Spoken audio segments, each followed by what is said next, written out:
Hello everyone, this is Dr. Sushma Sarilla, consulting homeopath at Fidicus Homeopathy. Now let us see the pathology. If you see here, this is brain. In the brain we have hypothalamus, right? The hypothalamus is supposed to release GnRH, which is responsible for triggering the pituitary gland to release LH, luteinizing hormone, and FSH. This LH and FSH will trigger some follicles in the ovaries, and some follicles will start to mature. 6 to 8 follicles are released after LH and FSH trigger, and in that one will become the dominant follicle, and the dominant follicle will release the egg. And these follicles, while they are maturing, they release estrogen, and after the release of the egg, these follicles will become corpus luteum, which will release progesterone. This progesterone is in turn helpful in maintaining GnRH. What happens sometimes, we do not know what the exact etiology or the cause is. The GnRH pulsations, and when GnRH is increased, LH will rise abundantly and FSH will fall. LH and FSH should be in 1:1 ratio. Sometimes what happens, because of this GnRH issue, LH will start to rise a lot, and rise in LH will cause thecal cells to proliferate, and this thecal cells will release androgen hormones, that is testosterone. And apart from that, the follicle stimulating hormone is lesser in quantity. That is why there is no maturation of the follicles. Whenever there is no maturation of the follicles, what happens? There is no release of the egg. So if the follicles are not maturing, the egg is not released. If the egg is not released, then you cannot get pregnant. Apart from that, if there is no maturation, there is no release of egg, right? And if there is no release of egg, there is no formation of corpus luteum also. If the corpus luteum is not there, then the progesterone is also not there too, which will again monitor the GnRH. So GnRH is increasing rapidly without any monitoring of progesterone. So this is a cycle, and whenever there is increase of this androgen hormone, the girls will develop mustache, side locks, beard, and hair on the chest also. So this is the whole pathology that is running inside PCOS.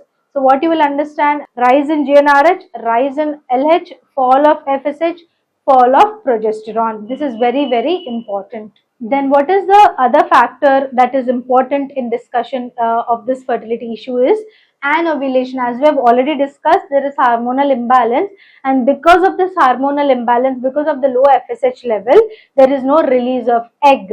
So whenever there is no release of egg, there cannot be fertilization. And also, after using some medication, some people will have ovulatory cycles, but because the period is irregular in nature, for example, if this is the first day of menses, and then from that day to 14th day you have ovum releasing, but here because the PCOS is very irregular in nature, sometimes the bleeding is for 10 days, sometimes the bleeding is for 3 days, sometimes the bleeding does not appear for 6 to 7 months. So we do not know when the egg is actually releasing. So that is why you can have fertility issues even here.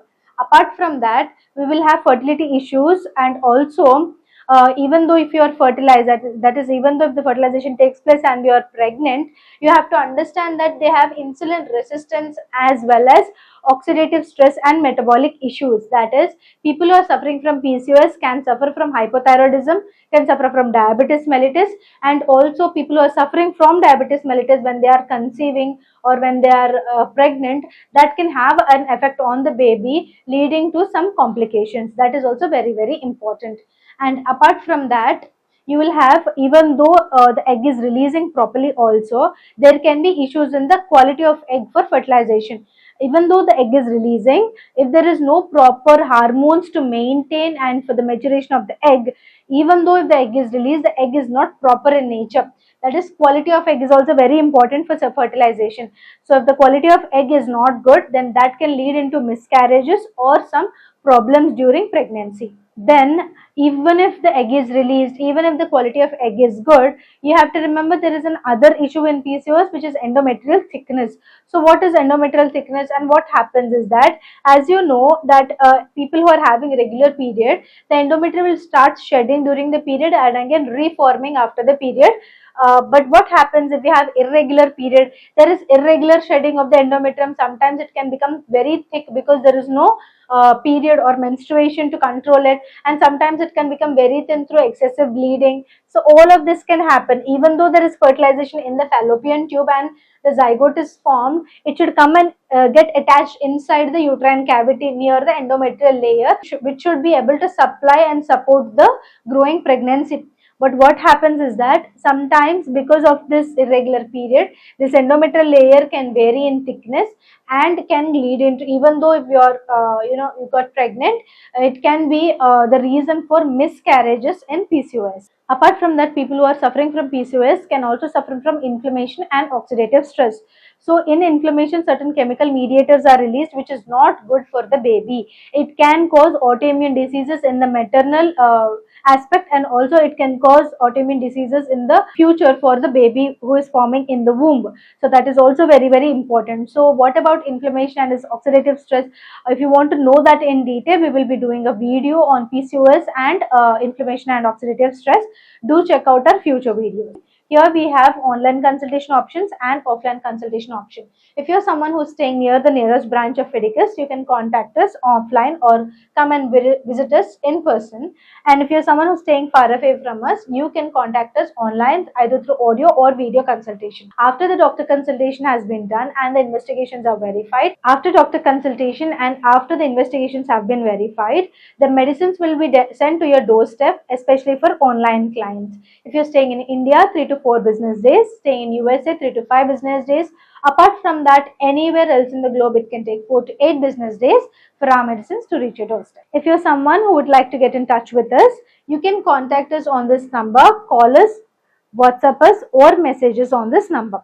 And if you would like to know more about Fidicus Homeopathy, you can check our website www.fidicus.com. We have discussed how homeopathy is a better option in curing PCOS. If you're someone who is suffering from PCOS, PCOD, or female reproductive related diseases, understand that Fidicus Homeopathy is a top notch in curing all of this, because Fidicus Homeopathy stands for highest chance of health.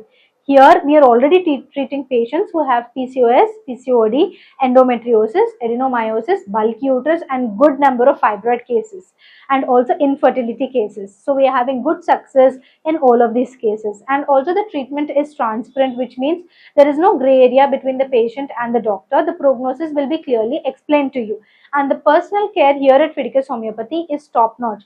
We will be bursting all of your myths and educating you on any of the doubts that you ask us. So if you want to choose cure, if you want to choose health, choose Fidicus Homeopathy. Thank you. Fidicus Homeopathy.